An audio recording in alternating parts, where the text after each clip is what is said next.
Last year, I did a video on exercise advice if you have a hernia. So this follow-up video will point out exercises that are considered as high risk and offers you some alternatives.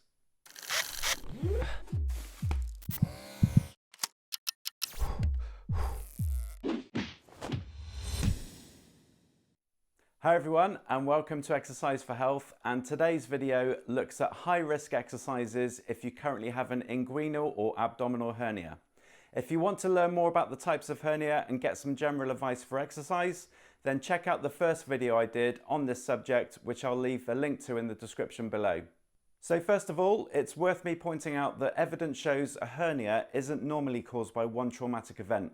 In the majority of studies, a hernia is caused by a number of factors which can include genetic defects and a buildup of stress or weakness over a period of time. However, it may be that the actual tear of the fascia takes place during a movement, activity, or exercise. Once you have one though, any exercise that places direct stress on the abdominal muscles can potentially make your hernia symptoms worse.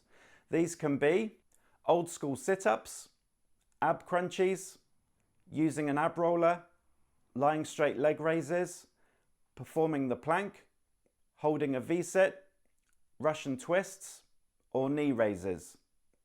These are typical exercises that people will perform to get that six-pack abs look, but with a tear in the fascia of the abdominal or groin wall, these exercises will increase the intra-abdominal pressure and could make your symptoms worse.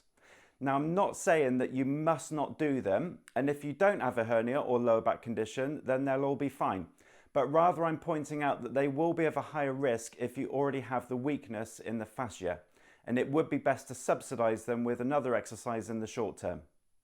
Until such time that you can return to these types of exercises, which may be a while after surgery, it would be safer to conduct deep tissue exercises such as doing a stomach vacuum, where you can lie on your bed or on the floor with your hips raised slightly on a cushion or pillow to reduce the pressure on the lower abdomen, and then think about gently pulling your belly button in and up as though you were trying to suck in your stomach to get into a tight pair of jeans.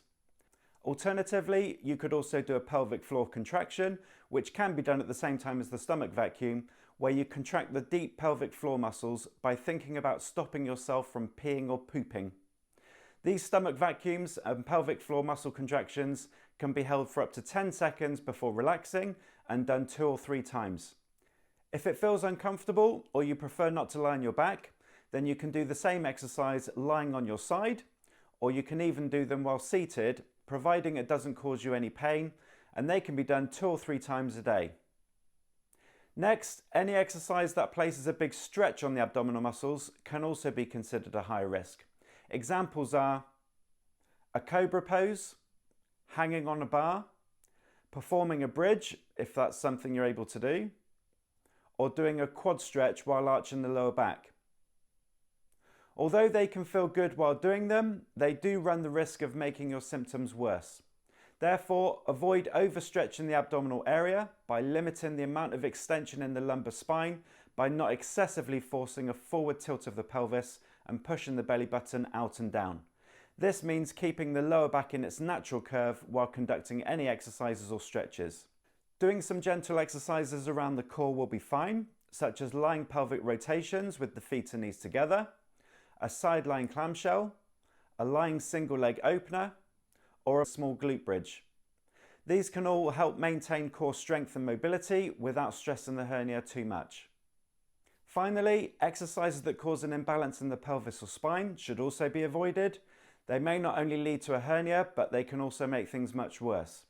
Typical examples can be a single arm row with bad form, having one support leg out to the side, weakening the pelvis and rotating the spine during the lift, or trying to lift too heavy on a pressing exercise, forcing your lumbar spine into extension and your pelvis to start twisting to compensate for the weight. So either reduce the load or look for alternatives that can allow you to maintain a good alignment and keep really strict with your form, ensuring no additional movements occur while performing the exercise. A good reminder from my previous video for when you're exercising is to make sure you breathe. Sounds simple, right? But the amount of people I see hold their breath, especially when they're performing a movement against a resistance, which massively increases that intra-abdominal pressure. Although this is great for heavy weightlifting, like when performing a squat or a deadlift to help brace the spine, it's not such a good idea if you have a hernia. So less straining when training. I hope the information in this video provides you with some ideas on what to do and what not to do if you have a hernia. If so, please give it a like by clicking the thumbs up button below and consider subscribing if you haven't already. But thank you so much for watching, and remember to stay active and keep moving to feel better.